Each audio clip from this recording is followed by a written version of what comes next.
বন্ধুরা, আশা করি তোমরা সকলে ভালো আছো, আমিও খুব ভালো আছি। আজকে কিন্তু সয়াবিনের নতুন একটা রেসিপি দেখাবো। সয়াবিনের একঘেয়ে রেসিপি একদম ভালো লাগে না, এটা নতুন একটা, অবশ্যই বাড়িতে ট্রাই করো। তো সয়াবিনটাকে ভালো করে সিদ্ধ করতে বসিয়ে দিয়েছি, অল্প পরিমাণ মতো সয়াবিনের মধ্যে নুন দিয়ে দিয়েছি। দেখতেই পাচ্ছ, পটলগুলোকে প্রথমে ভেজে নিলাম, তারপরে আলুগুলো দিয়ে ভালো করে লাল লাল করে ভেজে নিলাম।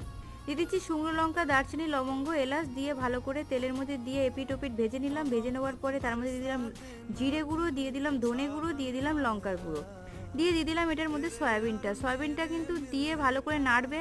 আর সয়াবিনটা কিন্তু একদম নরম হয়ে গিয়েছে। তার মধ্যে দিয়ে দেবে হলুদ গুঁড়ো, তারপরে পটল আর যে আলুটা ভেজে রেখেছিলাম দিয়ে ভালো করে নাড়াচাড়া করে তার মধ্যে চিনি দিয়ে দেবে, নুন দিয়ে দেবে, ভালো করে নাড়বে, নাহলে কিন্তু তলা লেগে যাবে। তারপরে কিন্তু ভিনিগার দিয়ে দেবে, আমার কাছে টমেটো ছিল না তাই ভিনিগার দিলাম, লঙ্কা দিয়ে দেবে দুটো, দিয়ে গরম জল দিয়ে দেবে, দিয়ে এটাকে ঢেকে দেবে, ঢেকে 10-15 মিনিট মতো ফুটতে দেবে।